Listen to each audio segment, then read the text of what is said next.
सालों पहले चांदनगा के पास एक जंगल था। वहां एक बड़ा सा बरगद का पेड़ था, जिस पर एक कौवा और एक कोयल दोनों अपने अपने घोंसले में रहते थे।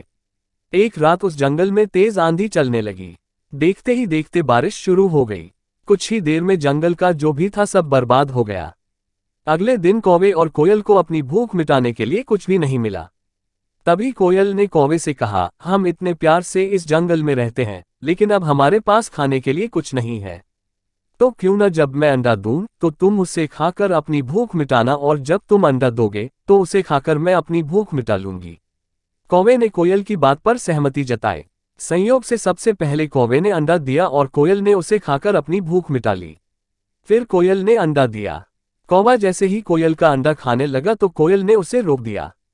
कोयल ने कहा, तुम्हारी चोंच साफ नहीं है, तुम इसे धोकर आओ। फिर अंडा खाना भागकर कौवा नदी के किनारे गया।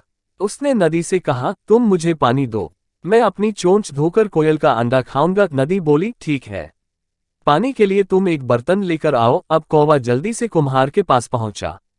उसने कुम्हार से कहा, मुझे घड़ा दे दो, उसमें मैं पानी भरकर अपनी चोंच धोऊंगा और फिर कोयल का अंडा खाऊंगा। कुम्हार ने कहा, तुम मुझे मिट्टी लाकर दो, मैं तुम्हें बर्तन बनाकर दे देता हूँ। यह सुनते ही कौवा धरती माँ से मिट्टी मांगने लगा।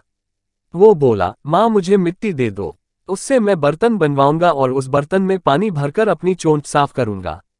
फिर अपनी भूख मिटाने के लिए कोयल का अंडा खाऊंगा। धरती माँ बोली, मैं मिट्टी दे दूंगी, लेकिन तुम्हें खुरपी लानी होगी, उसी से खोदकर मिट्टी निकलेगी। दौड़ते हुए कौवा लोहार के पास पहुंचा। उसने लोहार से कहा, मुझे खुरपी दे दो, उससे मैं मिट्टी निकालकर कुम्हार को दूंगा और बर्तन लूंगा।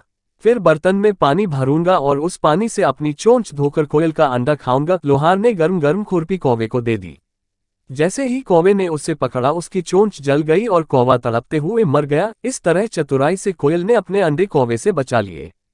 कहानी से सीख। कौवे और कोयल की कहानी यह सीख देती है कि दूसरों पर आंख बंद करके भरोसा नहीं करना चाहिए, इससे नुकसान खुद का ही होता है।